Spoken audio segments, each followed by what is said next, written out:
Good afternoon, everybody. This is a live extreme weather briefing as we have a lot to talk about with a major windbag event looking increasingly likely across central and southern Wisconsin there. Storm Prediction Center does have an enhanced risk area out, including a 30 hatch area out for big time damaging straight line wind event. And the low level shear is a little bit lacking with this setup, but the instability is definitely more than robust. You can see the map on the upper left here. Look at all that pink and purple, big time swath of instability. A lot more instability even than we had for yesterday's setup, a tornado outbreak yesterday that happened across northern Illinois with that MCV event. Basically a remnant complex of storms that acts as a weak surface low, locally enhancing the low-level shear around northern Illinois is exactly what played out yesterday. It did become a tornado factory with at least a dozen tornadoes likely happening there from multiple supercells. 3 to 4 supercells became tornado-producing machines.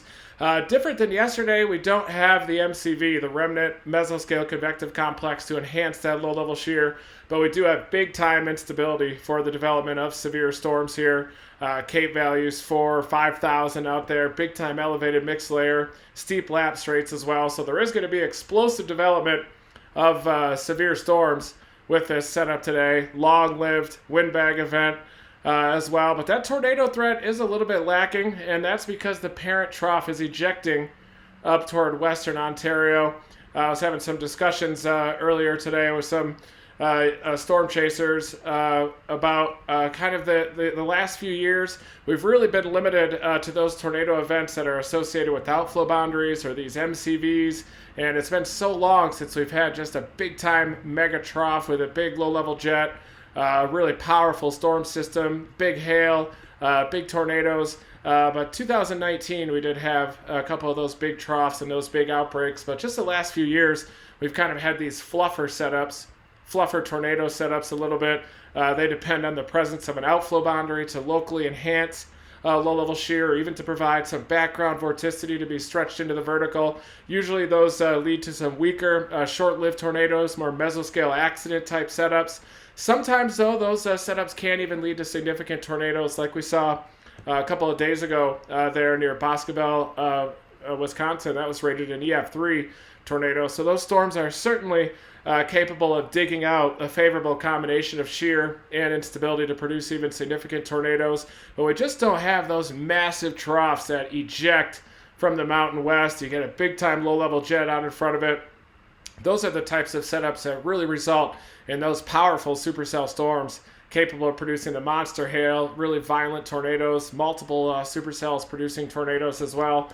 But these MCV setups can still produce very impactful, damaging weather. We saw that yesterday across northern Illinois. And MCV Midwest alley here has definitely been the place to play this late season, late summer into early fall out there. They've been able to squeeze out some pretty favorable shear setups. Here in a couple hours, I've got my class on wild summer weather coming up with varsity tutors. That's going to be at 4 o'clock Eastern Daylight Time.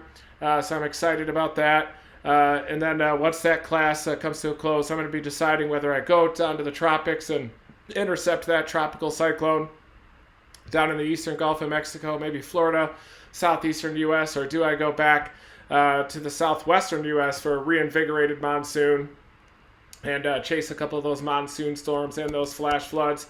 So this is the upper pattern for today. You've got this shortwave trough, very potent shortwave trough at that even triggered a couple of tornado warnings there across eastern North Dakota, another windbag event type of a setup up there. But it is heading up toward western Ontario, and it's bringing the most favorable kinematics with it. So if this system were able to dig down big amplitude trough, then we'd be talking about an outbreak of tornadoes, because then we'd bring all that strong flow up here in the mid-levels down.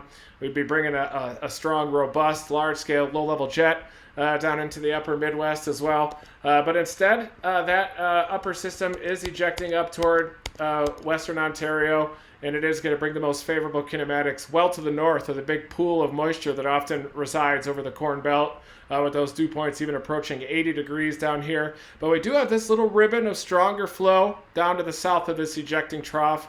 This is a forecast for midday, pretty close to about an hour from now, and this trough is kicking it. This is called a progressive upper level trough, meaning that it's moving really fast. It's got a kicker system back behind it that's helping to usher it out. This trough is more acting as a lobe around this dominant trough here to the west across northern Saskatchewan there. So this thing is ejecting rapidly off to the northeast, lifting up toward Hudson Bay, but it is going to drag this ribbon of stronger mid-level flow across it. But with the kinematics lifting up to the north like that, that does mean that there is a weaker low-level jet, and it's a little bit veered. And this is the 850 winds, about an hour or about a kilometer above the ground. And you can see largely a weakness in the flow down here where that instability resides across the target area of southern Wisconsin into eastern Iowa and into northern Illinois. A little bit stronger flow further down the front. Could get a tail ender surprise there in northern Missouri, maybe eastern Kansas as well, with a little bit stronger 850 flow there, even pushing 30 knots near the Kansas City area. So watch out for a mesoscale accident, tail end Charlie type of a setup a little bit further down the front, even though you're well removed from the upper trough. Look at it. It's bringing all the favorable low-level jet up into western Ontario up here. And if that were a little bit further south, then that strong low-level jet would be located over that pool of extreme instability, and we'd be talking about a tornado outbreak today.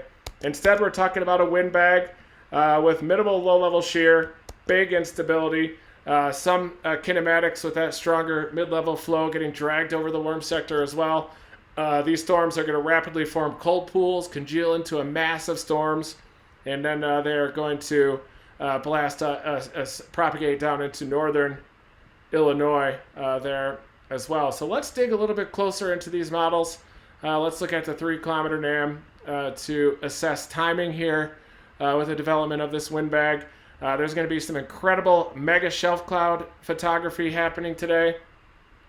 Really impressed with the storm chasing yesterday across northern Illinois. The younger chasers out there are just killing it, getting up close to these tornadoes with finesse and safety, realizing the width of the circulation, the width of the occlusion above, allowing for some really incredible images out there of those tornadoes across northern Illinois.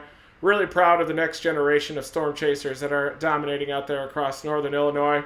Wish I could have been out there with you guys. Flying and getting rental cars is a challenge these days. I have my varsity tutors class as well.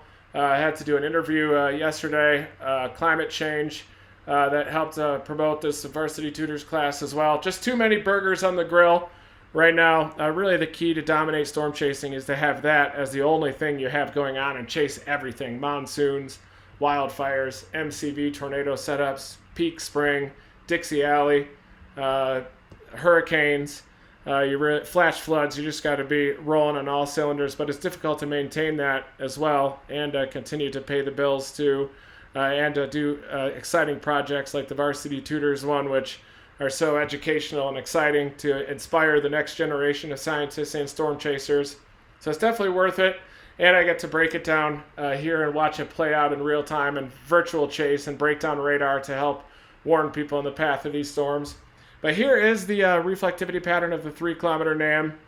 It does hint at maybe a renegade forming early and moving up toward the Oshkosh area, but then the main event gets going back there, northeastern Iowa. Look at that wind bag develop, moving into southwestern Wisconsin. Same areas, similar areas that were hammered by that EF3 tornado, even though it was short-lived. Taking an interesting deviant path too, kind of turning to the right there, curving to the right, that tornado path. But here is this wind bag event getting started. That's at 6 p.m., 7 p.m., impacting the Madison area, moving toward Rockford, Illinois. Davenport starting to get hammered by that bow. It merges up with that renegade earlier that moves up toward the Oshkosh area. And then the thing starts booking toward Chicago by about 9 or 10 p.m. Big bow out here. Looks like a little reinvigoration of the wind bag heading up toward Muskegon, Ludington there in western lower Michigan. And even that one that forms in central Illinois turns into a wind bag as well. That little area we were talking about earlier down toward Kansas City with that 30-knot low-level jet right on the tail ender. You're not going to get much in with convection out there. You can't get severe weather, even if you do have a favorable low-level wind shear without a storm. But the HRRR does convect that area down into northern Missouri, so it is possible that down near Kansas City we could get a windbag event down into northern Missouri as well. This sure does look weird. It hardly even fires that went into southwestern Wisconsin until late. And the 12Z HRRR actually dominates this southern complex down that develops into northern Missouri by about 4 p.m., sliding into west central Illinois thereafter by about 7 p.m. or so. So the HRRR looks a lot different, at least the 12Z HRRR, according versus the 3 kilometer NAM, which just has a nice bow echo there, southern Wisconsin sliding into northern Illinois. This one has this southern complex dominating. Let's see if some of these recent HRRRs also are showing that, and a much different, looks like a much different evolution here, but a lot less widespread, and even the development of a couple isolated supercells out there by about 5-6 p.m. So that big cape is associated with the big cap out there, at least according to the HRRR, but it's probably over mixing out some of those big dew points that are realistically going to be well into the 70s.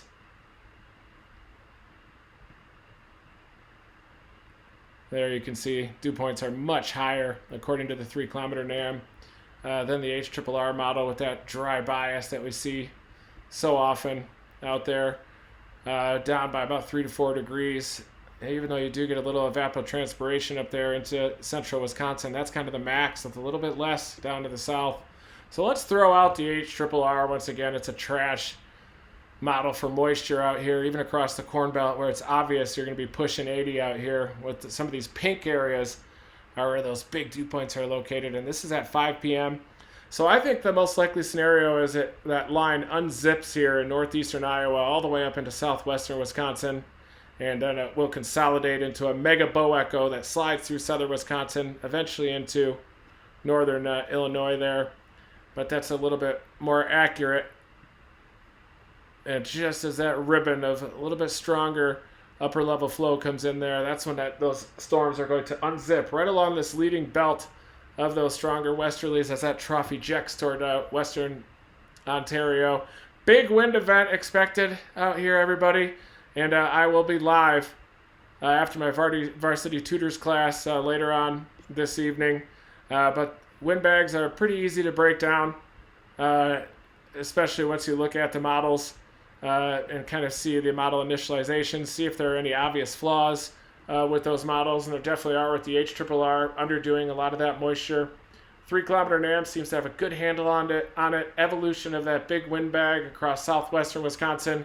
I'll be live after my course this afternoon, breaking down the evolution of this trough as it slides into northern Illinois there. But this is your morning weather briefing. I'm going to head over to Sports Clips and get my ears lowered just in time for this varsity tutors class. Thank you, everybody. Never stop learning.